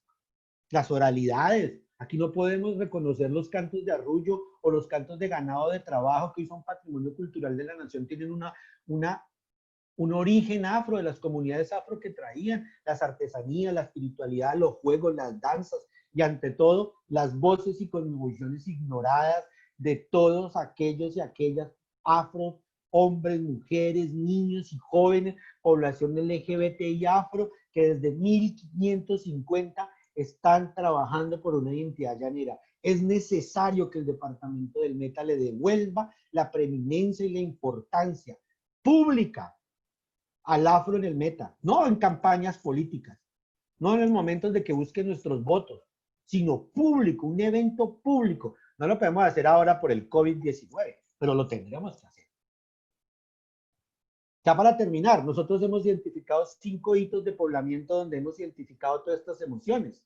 El primero lo hemos llamado colonia y cimarronaje, donde obviamente ya lo dijo Ken y lo han dicho muchos, la comisión consultiva, los consultivos, James, con muchos de los que hemos hablado reconocen esto, pero hay que plantearlo, hay que mostrarlo en publicaciones, hay que escribir, hay que hacer videos a los jóvenes que nos están viendo y que son estudiantes de universidades. Ojalá las tesis de grado de ustedes, independiente de la carrera que estén escribiendo, sean hacia esto, hacia la reconciliación y al reconocimiento de la historia afro en el Meta. La arquitectura, la ingeniería civil, los negocios internacionales, la comunicación social, el trabajo social, a reconocer el papel de la Rochela, de Nuestra Señora de la Fragua, de San Juan de los Llanos, soy San Juan de Arama, a todos esos cimarrones de San Juan de los Llanos, a los llamados pardos que llegaron a través del puerto de Calamar en el Guaviare, todas esas rutas de cimarrones y pardos, como le llamaban también a los afro en esa época, que vienen desde los llanos de Apure, que se vuelan de las minas de Coro en Venezuela o las minas de Uria. También hemos reconocido otro hito que son el extractivismo y la opresión, que son las minas de oro en Venezuela, porque pues aquí tuvimos algunos inicios. Hoy el profesor Oscar Pavón de la Universidad de Los Llanos lo puso en su post de Facebook, donde demuestra cómo algunos conquistadores o colonos o españoles trasladaron población afro para poder limpiar oro del río Güejar. Pero básicamente tiene que ver con todo lo que era el oro, las minas de oro en Venezuela, y aquellos que se van fugando, que cogen el Orinoco y después voltean por el río Meta y bajan y empiezan a poblar todo esto. El pillaje, porque esa misma cultura del odio, del miedo y del dolor obligó a que muchos de estos cimarrones se volvieran pillos en esa época y robaban de una forma aquí el ganado para después venderle las pieles a los comerciantes, y generábamos una política, pues, digamos, no muy ética, pero obligada y que tenemos que reconocer como cultural. El caucho, el petróleo y los monocultivos. Si se dan cuenta, no somos historiadores, no nos interesa aquí poner fechas, sino son hitos de población. El tercero, todo lo que tiene que ver con la ganadería y la esclavitud, que se ve reflejado en las encomiendas, el contrabando de ganado y la cultura del hato. Una cultura que tampoco ha reconocido el valor de la herencia africana en lo que nosotros llamamos el hato ganadero de los llanos. Aquí tenemos una acuarela de la comisión coreográfica. Y no, el que está abajo marcando al ganado no es que se le haya manchado la pintura, es que es un afro. Entonces no nos digan que aquí no hubieron afros, no nos digan que no tenemos permanencia en la cultura y la identidad llanera. Aquí nosotros tenemos permanencia también en las prácticas de ganado, en cantarle a las vacas o a las reses, en traer el ganado cimarrón. Volvamos a leer La Vorágine, como en un momento Arturo Cova está en uno de los hatos cercanos a Villavicencio y le dicen que se voló el ganado. ¿Y quién va? Ahí le dicen un moreno, pero va es un negro a traerlo. Y cómo relata La Vorágine, cómo lo trae. Lo captura jalándolo de la cola. No sé, a mí eso me parece como poleo y identidad llanera.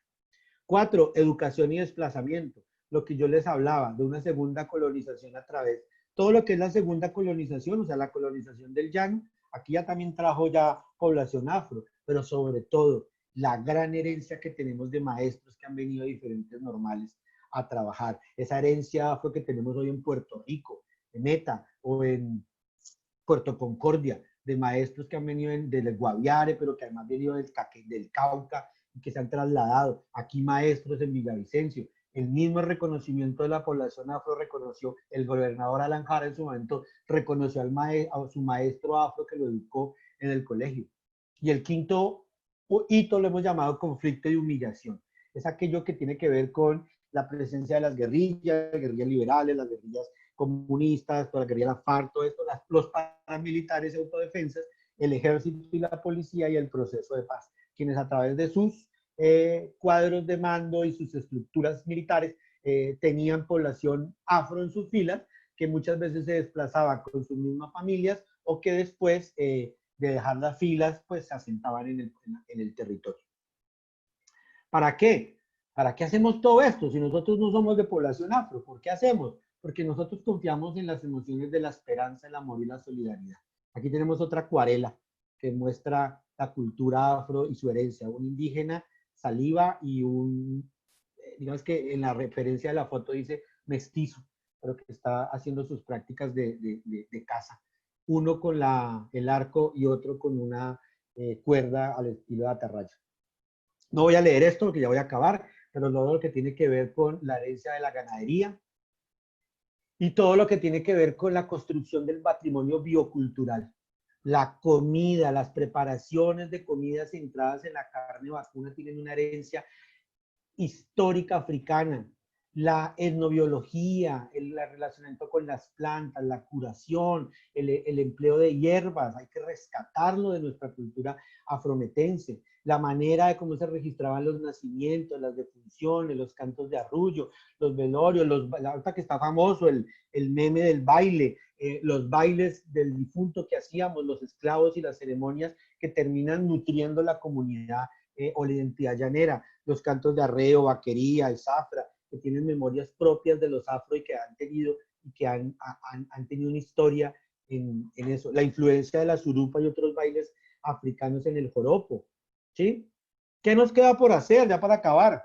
Pues decirles hoy que en julio empezaremos nuestro diplomado de estudios afrocolombianos, en el cual muchos de ustedes se inscribieron y a todos les vamos a dar cupo. Si usted está oyendo esto y no se inscribió, entonces después le daremos cupo en otra corte, porque en esta ya los que se inscribieron vamos a tener un diplomado con estudios afrocolombianos con énfasis en el meta, todo esto que les estoy contando. Empezaría en julio del 2020 y vamos a aprovechar que con la coyuntura vamos a aprovecharnos del señor COVID-19 y lo vamos a hacer completamente virtual. Con esta conferencia que debemos dar inicio al Centro de Pensamiento Afrollanero, donde a partir de hoy y desde cada mes tendremos por las redes sociales, ya cuando nos podamos volvernos a reunir presencialmente, una sesión donde vamos a trabajar el patrimonio biocultural. Nos vamos a unir a iniciativas como el Carnaval Afrollanero, vamos a unirnos a iniciativas que tienen muchos de ustedes, mujeres afroconstructoras de paz, para poder trabajar conjunto en un centro de pensamiento afrollanero. Nosotros no somos invitados de piedra en esta región. Seguiremos trabajando las cartografías de la afrollaneridad, seguiremos en el ejercicio del registro del patrimonio y del paisaje biocultural afrollanero y junto con la fundación o la asociación Amiga, que entre los dirigentes está mi maestro y amigo Luis Eduardo Perea, seguimos trabajando en un proyecto que es el Museo Digital de la Afrollaneridad y obviamente con todos que se quieran vincular. ¿Por qué hacemos esto? Porque es un deber, porque queremos que el nunca más que apareció en los procesos de paz también esté en la historia de la comunidad negra, porque queremos entender qué nos ha pasado con la población negra, porque fuimos capaces de hacer lo que hicimos, porque si no tenemos memoria no podemos reconstruir los tejidos sociales, porque si no hacemos el duelo, porque si no nos avergonzamos del dolor que les hemos propiciado a las comunidades negras, no vamos a poder construir un país. Vamos a seguir patinando y dando palos de ciego y no vamos nunca a entender cuál es la responsabilidad moral y ética y política con estas comunidades. ¿Por qué? Porque es necesario repensar el presente teniendo en cuenta el pasado, porque son 21.500 afrodescendientes en el último censo, ¿no? En el meta. 21.500 que necesitamos no solamente que tengan una reparación individual y colectiva, así ya hayan nacido acá o se hayan sido inmigrantes, sino que nos ayuden entre ustedes, esos 21.500, a construir una identidad llanera. ¿Por qué también lo hacemos? Para evitar silencio, para evitar el silencio de las víctimas, ese silencio programado de las comunidades afro, para evitar el silencio obligado impuesto por el Estado racista colombiano y del departamento de Meta. porque esto no estoy hablando de personas, yo no estoy hablando de gerentes, yo no estoy hablando del señor Zuluaga, yo no estoy hablando de la señora Marcela Maya, yo no estoy hablando de personas, estoy hablando de un Estado que nos ha hecho un silencio obligado. Ustedes mismos se dieron cuenta en los ejemplos que yo les puse. Y sobre todo, para todos aquellos que no son afro y que no piensan que esto no es con ellos, para evitar el silencio de los espectadores cómplices. Aquellos que piensan que porque no son afros o no tienen una herencia afro, entonces no tiene nada que ver esto con ellos. Y sobre todo, y para finalizar, para evitar la normalización de la violencia estructural y el racismo estructural. Para quitar ese establecimiento de la cultura de la violencia, para quitar esos estigmas, esas humillaciones, para evitar que el pueblo afro y sobre todo afrometense siga sufriendo de un racismo estructural, de un racismo a veces invisible, como lo vimos en unas políticas del miedo. Y para que en la cotidianidad de la identidad llanera que sigue en construcción, se nos legitime como pueblo y como herencia cultural. Muchas gracias. Espero no haberlos aburrido. Espero no haberlos cansado. Ahí están mis datos y la chicanería, porque toca chicanear, pues. Ahí están todos los datos míos. La Universidad de Santo Tomás está abierta para esta reivindicación. En últimas, tenemos uno de nuestras figuras modélicas que es Martín de Porres, San Martín de Porres, un fraile dominico de la comunidad afro, y así se llama nuestra Cátedra de Estudios Afrocolombianos. A todos muchas gracias. Yo sigo acá porque pues no nos queremos aburrir, pero queremos conversar un poquito, si tienen preguntas, o conversar con James, con Kenny, con los diferentes consultivos que están conectados. Charlemos un poquito, conversemos un poquito. Perdónenme la demora, pero es que a veces me apasiono mucho. O este tema me apasiona mucho. Muchas gracias. Gracias, profe Edgar. En este momento en el chat nos van dando también la palabra. Agradecen esta presentación que ha realizado. Sí, efectivamente, en este momento pues damos pauta pues para generar un pequeño conversatorio.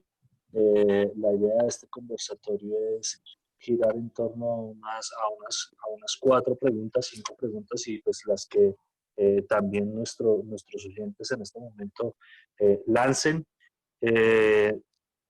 Una de las preguntas que podríamos plantear como orientadora sería cuáles son los modos de reconocimiento que tienen los afros en el meta, qué prácticas suceden o se hacen en el territorio como procesos de reconocimiento étnico, identificar pues los modos de humillación que se han o se hayan vivido, y cuáles son las prácticas y acciones que profundizan los modos de menosprecio a los afros en el meta.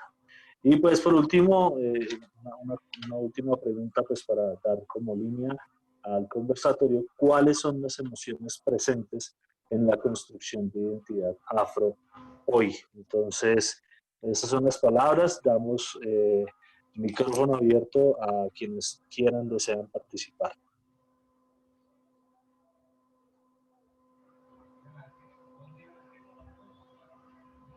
¿La señal indica o habla uno? La idea es que José Vicente dé la palabra. Entonces, yo quisiera primero, Luis Eduardo, regáleme un segundito. Yo quisiera primero invitar ya de una forma muy institucional, ya sea a Kenny o a James, para que nos hablen un poco de lo institucional como prácticas de resistencia desde la gobernación. Y yo creería, José Vicente, que después tendría la palabra el profe Luis Perea.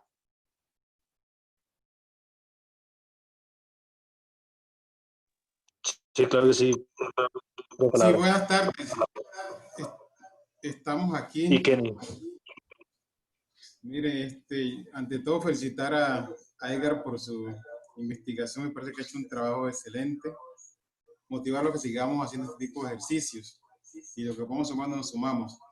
En el tema de prácticas de resistencia que desde la institucionalidad se vienen dando, yo podría resumirlo como en 2 aspectos. La primera es que se acepte nuestra presencia aquí como actores sociales que estamos tras una lucha.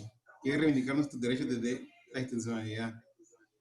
Es decir, que la gente se acostumbre a ver afro en las entidades públicas, de entrada es un impacto que cambia el imaginario. Y no ha sido fácil. La gente que ha posibilitado que estemos hoy aquí es la gente que hace parte de las organizaciones sociales del departamento. Ellos con su lucha social han permitido estos espacios de carácter político. Entonces, es un acto de resistencia que estemos aquí. Y eso lo ha hecho estar aquí, un acto de resistencia. Segundo, nuestra presencia aquí también tiene un norte político, que es el acceso, facilitar el acceso a derechos, hacer el seguimiento a derechos, que es otro gran desafío inmenso, porque hay que decirlo, existe todavía una gran carga de discriminación racial en la sociedad colombiana, en particular en la sociedad llanera. No se dice, no se habla, no se siente, no se dicen algunos, pero nosotros creemos que existe de manera clara y rampante. Basta con que solo ustedes revisen la planta de personal de cualquier entidad pública y se darán cuenta ustedes que en lo público también estamos ausentes y brillan por su ausencia en espacios de nivel como el que estamos nosotros hoy día, las comunidades afrometenses. Entonces, hay también un estigma de que estamos relegados a 2 o 3 actividades, en particular el deporte en el departamento, las labores del agro y la docencia. Pero muy poco se destaca el negro intelectual, muy poco se destaca el afro político, y hemos tenido varios. En épocas aisladas no ha sido constante, pero sí lo hemos tenido, y cuando existen son borrados, digamos, de la historia. Y eso obedece a una estrategia de poder, porque este es un tema de poder netamente. Y la estrategia de poder tiene como herramienta fundamental el eurocentrismo criollo. Y se sirve de otro instrumento importante que ya lo dijimos anteriormente, que es el racismo y la discriminación racial. Por eso esas conductas que bien trae a colación Edgar, el tema del odio, el tema del miedo, el tema de la justicia. Aquí es importante que abordemos algún día ese tema, o ojalá lo invito también a ustedes en el diplomado que lo aborden. La justicia es el eje fundamental para mantener el equilibrio en cualquier sociedad. Y la justicia para nosotros es muy complicado que llegue. Y si usted mira, por ejemplo, en el departamento de Meta, averigüe cuántos casos de discriminación racial hay denunciados, por ejemplo, la Fiscalía, la Defensoría del Pueblo, y encontrar una mínima cantidad. ¿Cuáles han llegado por este término? Han llegado a una investigación, digamos, al final? Ninguno. En toda la historia que usted encuentra en el departamento.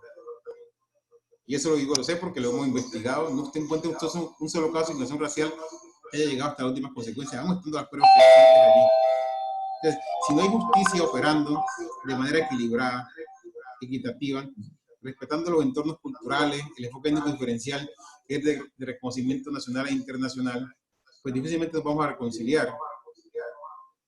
Segundo, desafíos y dificultades que encontramos en el camino es la falta de formación en estos temas. Por eso es tan importante que la academia se vincule al estudio de la realidad de los pueblos afrodescendientes. Y también es importante señalar allí que nosotros no somos una sola cultura afrodescendiente. Y lo explico de la siguiente manera. En África existen más de 2.000 grupos étnicos, perdón, más de 1.200 grupos étnicos y más de 2.000 idiomas. Según los estudios como Zapato Olivella, Cheyan Tadeo, Iván Sertima, estiman que a Colombia en particular llegaron 800 de esos pueblos étnicos de África, llegaron a Colombia con sus diferentes culturas. Acá se reinventaron y por eso encontramos en Colombia diferentes culturas afrodescendientes. Entonces también es un mito que hay una sola cultura afrodescendiente en Colombia, y en África también existe una sola. Existen muchas culturas afrodescendientes.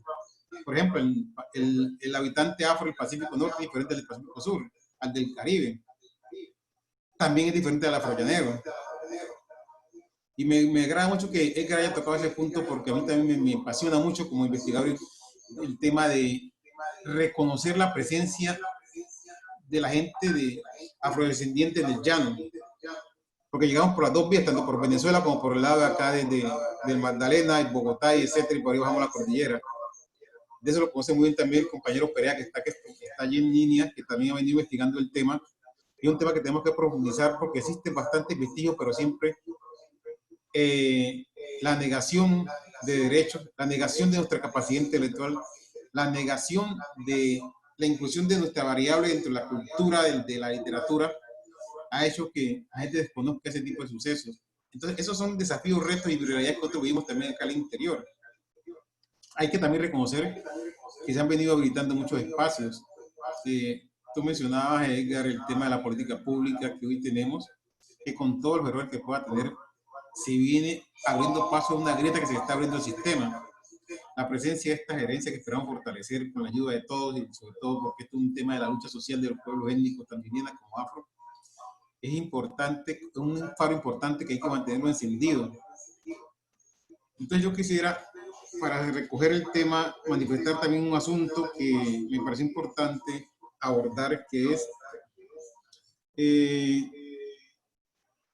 cómo nosotros, invitar a nosotros a pensarnos en el meta, cómo combatimos el racismo en diferentes expresiones, la discriminación racial, la xenofobia, diferentes expresiones. Es que el hecho de que una persona, digamos, se le cargue de estereotipos negativos, es una expresión de racismo. Porque esos elementos que tú escribes son elementos que constituyen el racismo. O sea, detrás de todo eso está el racismo. Y el racismo es una estrategia de dominación. Es una estrategia de dominación que ha perdurado, a pesar de que está claro que desde el punto de vista antropológico no existen las razas, pero sí nos quedó el legado, después de superar la mentira de las razas, nos quedó el legado del racismo. ¿Me están escuchando? Sí, señor, claro que sí. Así. Entonces, ese es un reto importante del Departamento del Meta que debemos combatir desde la academia, pero también desde la política, como desde las instituciones públicas. Otro reto que nos queda y que tenemos que dar también de manera conjunta en alianzas estratégicas es cómo convencemos a nuestros gobernantes que hay que hacer una adecuación institucional de lo público y de lo privado. La presencia de la comunidad afro debe estar donde sus talentos le permitan ganarse los espacios. Pero necesitamos que haya apertura para que la gente no esté llegando y acceda a esos espacios. Otro compromiso importante que también es un reto de la academia y también de lo público es el tema de cómo planteamos estrategias para cerrar brechas de pobreza. El empobrecimiento, digamos, naturalizado, por decirlo, entre comillas, la palabra naturalizado, hace que pase mucho lo que tú escribías antes, que la gente se niegue, que la gente se odie a sí misma, porque nadie quiere ser pobre, nadie quiere verse mal ante sí ni ante los demás.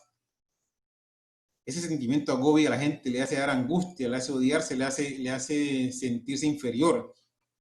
Entonces, si nos damos cuenta, esto es una estrategia que viene articulada, montada desde las esferas de poder, porque esto último es un tema de poder. El tema de la vida en sociedad es un tema de poder. Pero nosotros queremos es que pase a esferas de poder mucho más amables con la naturaleza.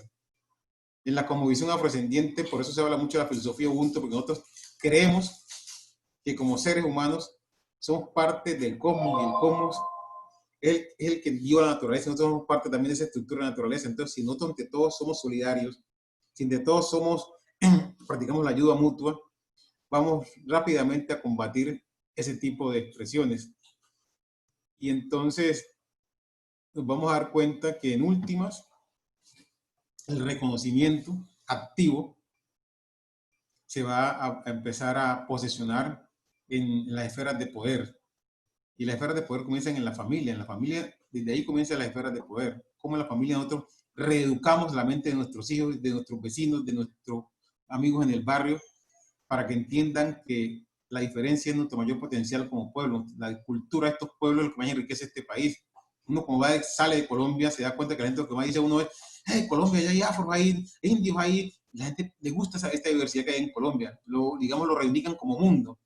Pero hacia el interior de Colombia, por razones de poder, encontramos muchas talanqueras. Ahí nos quedan muchos desafíos en ese sentido.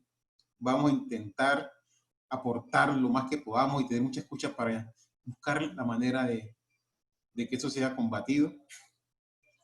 Y finalmente, aunque algunas personas no son muy amigas de estas estrategias, pero hay que hacer acciones de política pública.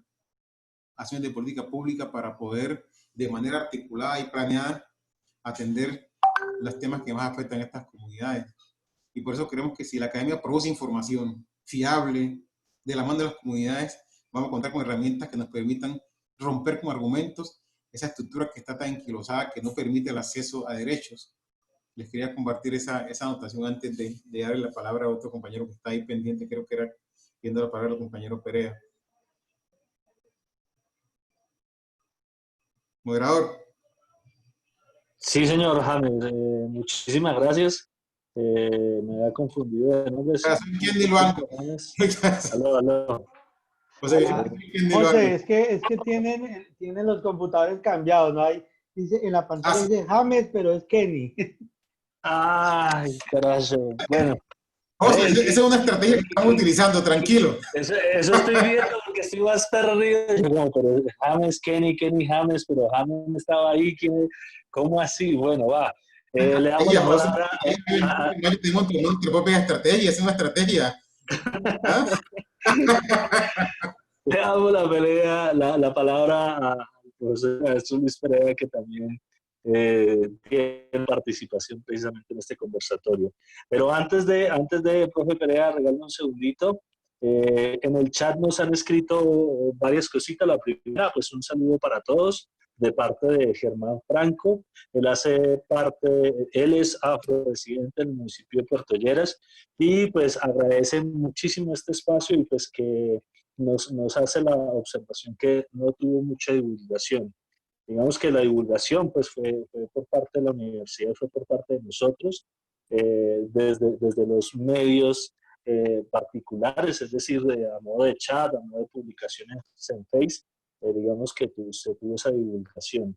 Y nos hacen una pregunta, ya les digo exactamente quién nos hace la pregunta, Juliana Rodríguez, ¿qué estrategias podríamos aplicar para la inclusión de etnias en nuestro país, en específico en nuestro llano, teniendo en cuenta que en el llano vamos a presentar comunidades étnicas? Estamos precisamente en esos procesos, ¿no? Ya a partir de los proyectos que hemos enunciado y proyectos más que se vienen tanto en la Universidad de Santo Tomás como pues, en otras instituciones. Y pues vamos ahora sí a darle la palabra al profe Luis Perea y en un momento seguiremos con la lectura de los comentarios. Profe Luis Perea. Bueno, muy buenas tardes, compañeros y compañeras. ¿Sí me oyen bien? Sí, Listo. señor, claritico. Bueno, totalmente de acuerdo con la exposición que hizo mi gran profesor Edgar. Le digo profesor porque hemos tenido la oportunidad de compartir y de él he aprendido muchas cosas que he querido transcribir atreviéndome a escribir. A propósito de escribir, en el día de hoy se publicó un temita que traté a raíz de una charla que tuvimos con Edgar. Y el título es Arparimba y la etnografía de la ruta del afro en la Orinoquía. Tengo que hacer aquí, voy a hacer un comentario a esto y después entro a los temas del porqué de alguna pregunta que hizo Adam, pero que yo quisiera que antes de contestar eso hiciéramos un análisis al interior de nosotros mismos. En el caso de siempre para hacernos visibles nosotros, por ejemplo, en Colombia, entonces se habla del afrocolombiano. Para hacernos visibles en el meta nos llamamos afrometenses. Para hacernos visibles en los llanos llamamos afrollaneros. Entonces siempre la combinación de dos palabras. De eso me tomé para hacer arparimba. ¿Qué es arpa? Arparimba es el instrumento típico del llano y la marimba es el instrumento muy autóctono, aunque la marimba, según historiadores, viene también el arpa también viene del África. Entonces, y para nosotros es más representativo, en el caso en el Pacífico, la marimba. Entonces, de ahí la palabra arparimba para darle un sentido de lugar, ¿sí? Y darle definición a lo que nosotros en la política pública hablamos de qué es ser afrollanero, ¿sí? O afrometense. Y se habla que afrometense son personas inmigrantes y nativas que buscan un beneficio en este territorio. Entonces, fíjese que siempre existe la combinación. el haber nacido y el llegar aquí. Porque siempre la historia que se ha contado en el departamento es que los negros llegaron y se habla de la llegada de los docentes. Y de ahí empieza el boom y la historia en los colegios. Hoy tuve la oportunidad de escuchar un video que hace el INEM. Entonces, interesante, hablan sobre el Día de la Afrocolombianidad, pero la exposición que se hace es externa. Se habla del Chocó y los exponentes son del Chocó y hablan del Chocó y su experiencia y hablan del escrito. Por allá, pues bueno, meten a Zapata Olivella, bueno, todo esto, pero nunca se llega a hacer hacia el interior de qué hemos hecho nosotros o qué podemos haber dejado en el llano. Y por eso en determinado momento me voy a la historia y me voy al caso de José Rondón, ¿sí? Aquel que salvó la patria. Ese ser era llanero. Recuerden que anteriormente el continente en nuestro país era la Nueva Granada, ¿sí? Que después Bolívar colocó la Gran Colombia y estaba Venezuela. Después, por diferencias políticas, se dividió, se partió esto y quedaron unos allá y otros acá, y de ahí ya nace los llanos de Venezuela y los llanos de Colombia. Pero quedaron personas que siendo inocentes de esa división, se quedaron ahí. Y esos son los llaneros que se han ignorado en estas historias que se cuentan. Porque aquí bien lo decía Edgar, aquí no ha existido negro porque no les conviene decirlo, ¿sí? Y simplemente nos utilizan para una fiesta, para presentarnos en una fiesta, en el caso de San Martín, pero nos muestran monstruosos, feos, ¿sí? Todos son de asustar, ¿sí? Y yo quiero darles una experiencia vivida. Yo llegué al Meta en 1969, 9 años después de haberse fundado, que pasó de intendencia a ser departamento. Y en ese entonces, en el 68, 67, estuvo el asunto de la Guajirada, que fue que se mataron un poco de indios y el argumento que se dijo era que esas personas no tenían alma y que por eso las cazaban. Así nos miraban a nosotros y nos seguían viendo en ese momento.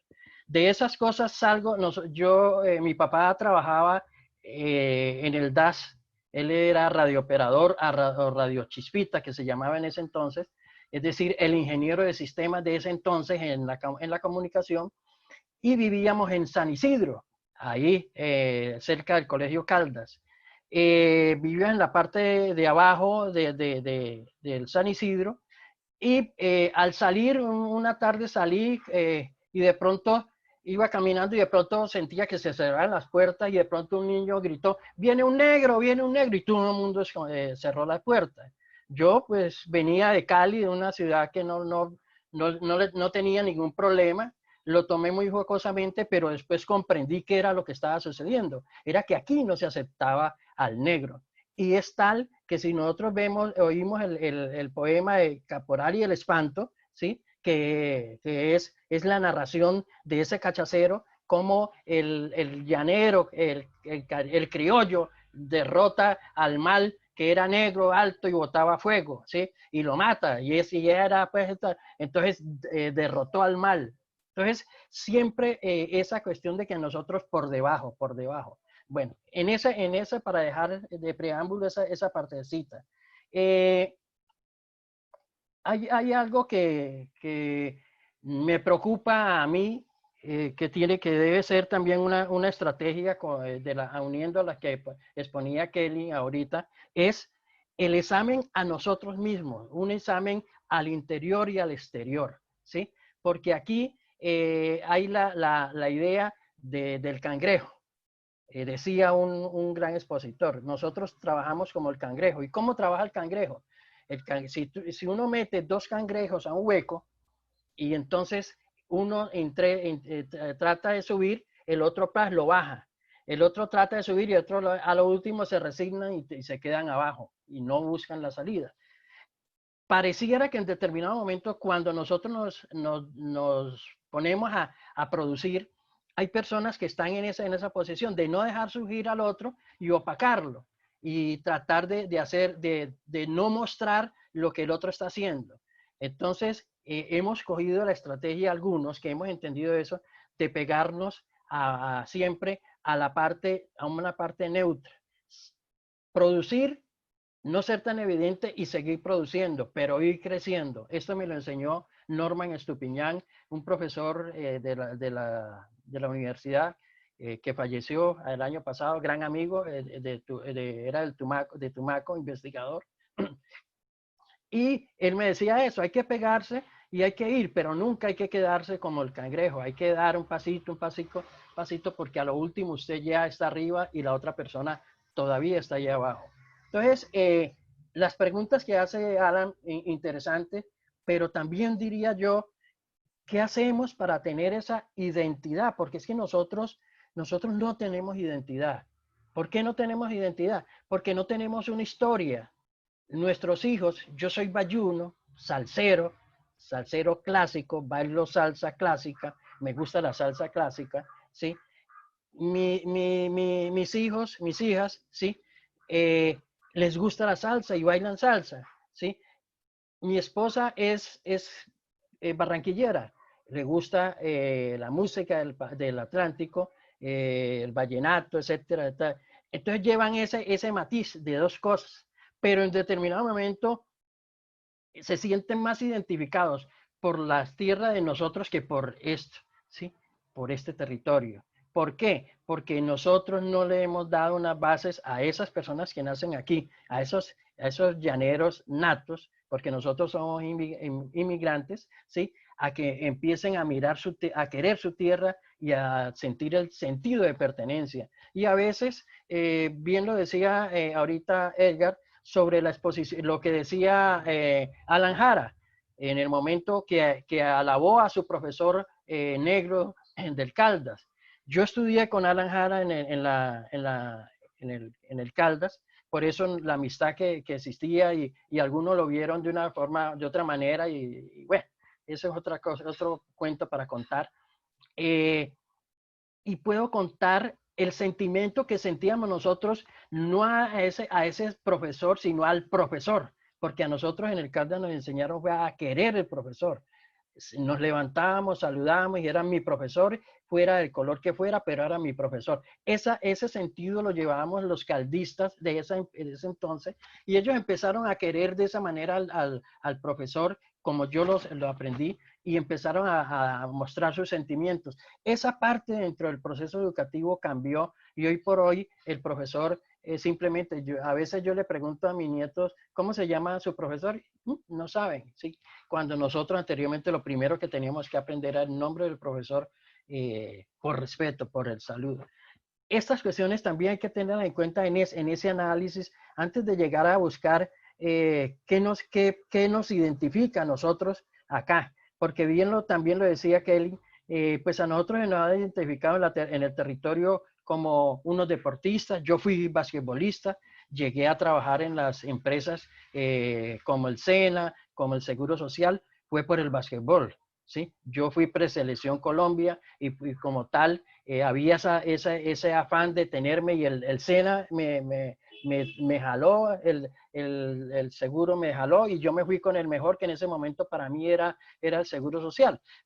Y era la oportunidad, era el deporte, o sea, tenía que hacer uno algo que llamara la atención, que en determinado momento le dieran el sobrenombre ofendoso en el campo, pero habían personas que lo defendían a mí, a esa persona. Por ejemplo, en la Germán Arciniegas, cancha que había aquí de basquetbol, se enfrentaba el Caldas y la Salle. Si yo pertenecía al colegio Caldas. Entonces, mientras unos decían negros, impresoras o HP, ¿sí? Otros defendían a ese ser, ¿sí? Pero entonces empezamos a que sintiera un sentimiento de nosotros, no por lo que éramos nosotros, sino por lo que en ese momento representábamos y hacíamos. Entonces había esa simpatía. Pero después de ese momento, se bajaba el reinado. Seguíamos siendo el negro caminando en la calle, escondiéndonos o gritando negro Carabalí, que yo todo el cuento que le echaban a uno en Retagira. Y un caso muy especial, mi hermana Anicia, una mujer que toda la vida usó turbante. El turbante en el Meta lo trajo mi mamá porque mi mamá con una tía de Banjo eran muy amigos y ellas lucían el turbante y hacían sus reuniones aquí en La Esperanza en la primera etapa, ¿sí? Y era el lucir esos turbantes. Y empezó a hacer eso notorio. Anicia, mi hermana, empezó a utilizarlo en todos los eventos que ella llegaba y le decían la negra grande del turbante, ¿sí?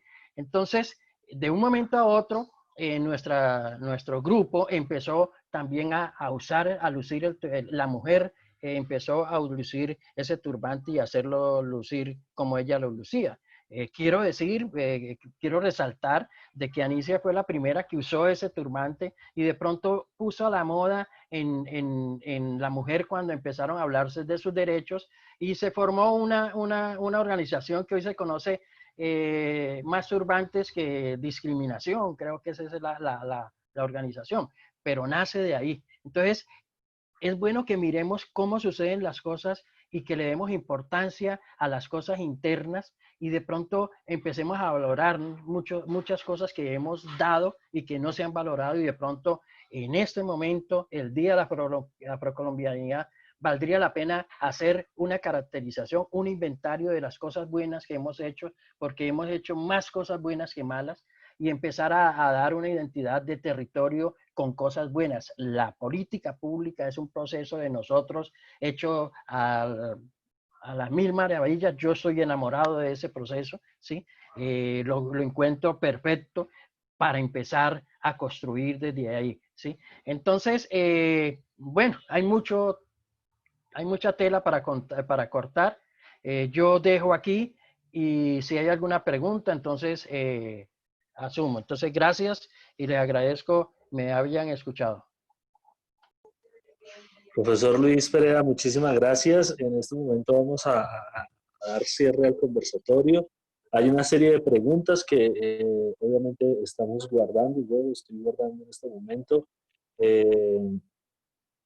pues para mantener como esta línea de conversatorio. Hay una puntual para el profe Edgar, ya de corte práctico, y es si en algún medio, ya sea Facebook, YouTube, ya sea algún lugar de publicación masivo, se va a compartir la presentación, pues para que haya como conocimiento de esta propuesta, de esta investigación. Esa pregunta nos la hace Sherman, si mal no estoy.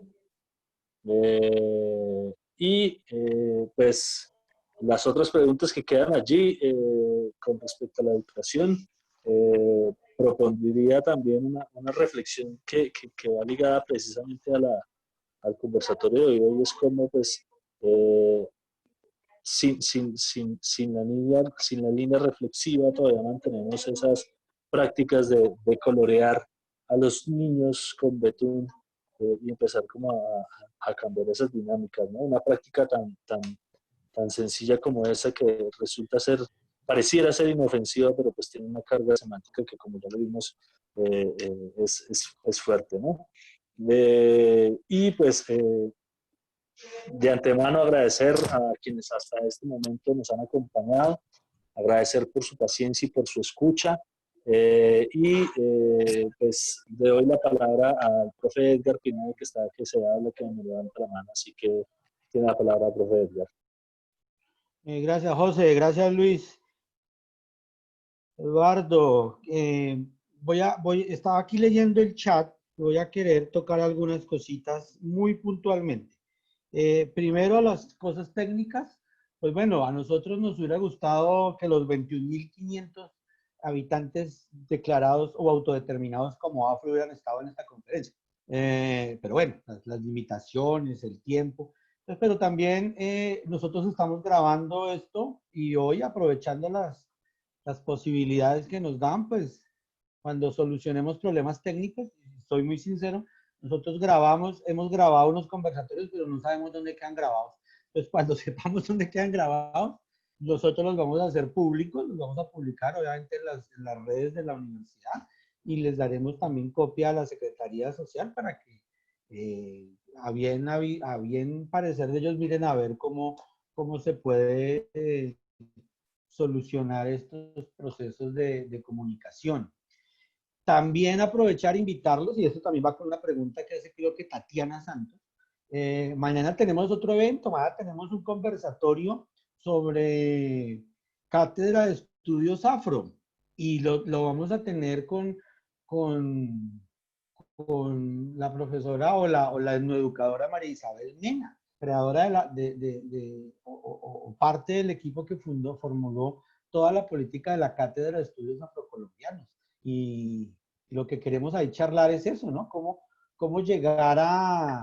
cómo empezar el trabajo desde los colegios. Un ejercicio de la cátedra era eso.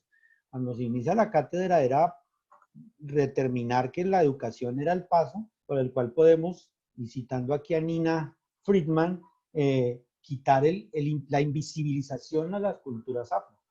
Entonces es la educación. Y yo no me quiero adelantar a lo de mañana, pero es que, ¿cómo le vamos a pedir a un niño que no sea racista o que no tenga prácticas racistas si es que en la escuela no hay figuras del cuerpo afro por ningún lado? Prefieren pintar las paredes con la sirenita, con Mickey Mouse, que con una mujer afro, o con un hombre afro, o con un niño afro.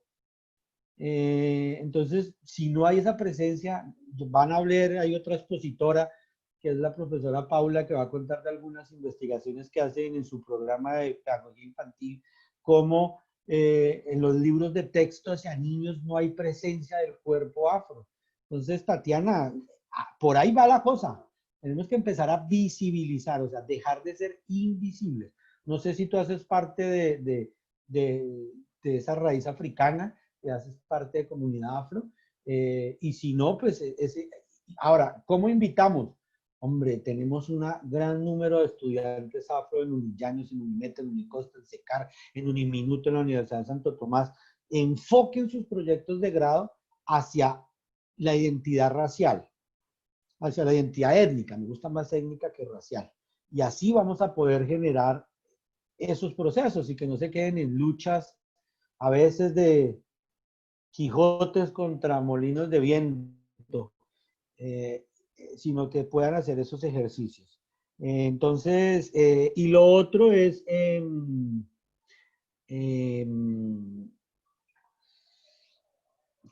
hay una pregunta muy fuerte que eso meritaría otro. Acuérdense que vamos a organizar, inaugurar, y hoy también damos por inaugurado, después verán, el Centro de Pensamiento Afrollanero. Y ahí hay que tratar temas de tierra, de titulación, de consultas previas. Digamos que hay unos estatutos muy bien puestos hacia las comunidades indígenas y consulta previa, pero a veces muy laxos con las comunidades afro, teniendo en cuenta que se apegan en que no son titulaciones colectivas.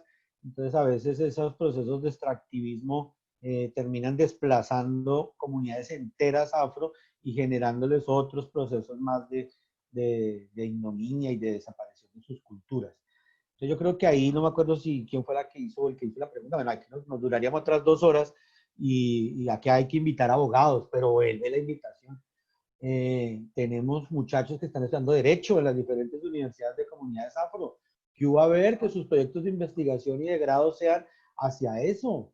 Si no generamos esa masa crítica, yo creo, yo leí o a mi forma de leer lo que nos invitaba Luis Eduardo, pues si no peleamos por lo nuestro, nadie va a venir a pelear por lo que nos quitaron. Entonces, hay que seguir dando esas luchas, hay que seguir dando esos reconocimientos y que estos ejercicios no se pierdan. Yo los invito a mañana. Mañana vamos a hablar desde la educación y vamos a ver que yo ya no hablo, lo prometo, yo ya no voy a hablar. Tenemos ahí unos expertos y unas experiencias de educación de la Macarena, de Guamal, de Castilla la Nueva, hubiéramos querido tener de muchos más, pero pues los espacios no nos dan. Pero vamos a seguir, vamos a trabajar. Si hay publicaciones, era la otra. Hay un capítulo del libro hay un capítulo en un libro que se llama Epistemologías Ancestrales, Tradicionales y Populares, que específicamente habla o queremos hablar sobre la identidad juvenil, cómo se ven los jóvenes afrometenses. Hay unas cosas muy bonitas sobre la conceptualización del cuerpo, cómo hay un ejercicio feo hacia la cosificación del cuerpo de la mujer y del cuerpo del hombre. Estos memes, como perdónenme acá, no sé, ahí más de uno se va a reír, pero con eso del famoso negro del WhatsApp, eso nos hace risa en algunos momentos, pero estamos cosificando el cuerpo de la población afro y eso es muy feo. Entonces, ahí hay un capítulo, hay un artículo también en una revista que hemos publicado nosotros sobre infancias afro en el Meta, pero también hay una revista que tiene Luis Eduardo sobre afrometenses, creo que es que se llama, 2 números de la revista. Hay unas publicaciones, yo me encontré una publicación en la biblioteca de San Juan de Arama que se titula Afrometenses. No la he podido conseguir, no la he podido encontrar. Me han dicho que en la biblioteca de la Universidad del Meta la consigo, pues me puedo salir por el COVID. Hay una publicación sobre afrometenses ahí. La misma política pública que dice Luis Eduardo, que se trabajó con todos los consultivos y muchos otros más, hay que tenerlo. Entonces ahí hay diferentes cosas, pero necesitamos hacer videos, necesitamos los que estudian comunicación social, necesitamos hacer documentales, videos, spot, propaganda, necesitamos colonizar los espacios que en algún momento nos quitaron y empezar a visibilizar. A mí el video que hizo la Secretaría de Educación Social para hoy me parece excelente, a mí ese video me marcó, sobre todo esa palabra que es la raíz africana. Qué cosa tan hermosa, esa palabra de raíz africana. Entonces, ahí vamos haciendo cosas. Como les digo, tomamos la iniciativa de la gerencia, vamos a seguir trabajando juntos, vamos a romper barreras de que no hay presupuesto, de que no hay que hay, vamos a ver cómo hacemos, trabajemos con lo que tenemos. A mí me da mucha pena con los que ya han permanecido, tuvimos una asistencia grande, ya no nos han retirado, pero me da mucha pena con ustedes tenerles que decir que no, porque esta es una sala que ya la están necesitando para otro trabajo. Entonces ya nos están diciendo que si ya salimos. Ese es el problema. Estuviéramos presenciales, vamos a tomar un café y a charlar. Pero pues bueno, no nos queda Hola, sino doctor Pineda. Luis Eduardo, ya vamos, James, Luis Eduardo y todo, muchas gracias. Dígame, James. No, sí, agradecerles a todos la presencia en esta hermosa videoconferencia, agradecerles en nombre del gobierno departamental y pues no, invitarlos para mañana, estaremos ahí conectados. Justamente este tipo de pedagogía es la que nos contribuye a seguir recorriendo el camino hacia esa garantía de derechos en condiciones de igualdad y dignidad. Agradecerle, doctor Pineda, a todos los participantes, al doctor Perea y al resto de equipo que estuvieron muy pendientes y bueno, muchas gracias. Muchas gracias a todos, muchas gracias desde la Universidad de Santo Tomás. Esta es una investigación donde también participa José Vicente, así que muchas gracias también a José Vicente, a los que se conectaron, estudiantes, jóvenes, los que permanecen. Gracias. La grabación ya creo que nos dimos cuenta de que ha grabada.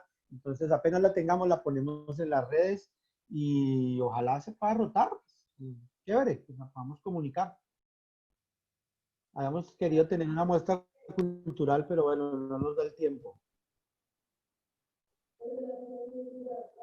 Sí, así es. Muchísimas gracias.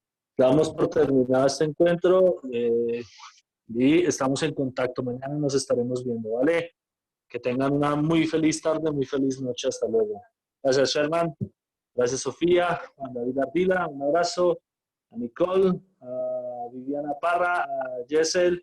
Muchísimas gracias a los que aún están, a Aleja, a Angélica Encarnación. Hasta luego, muy buena tarde, muy buena noche.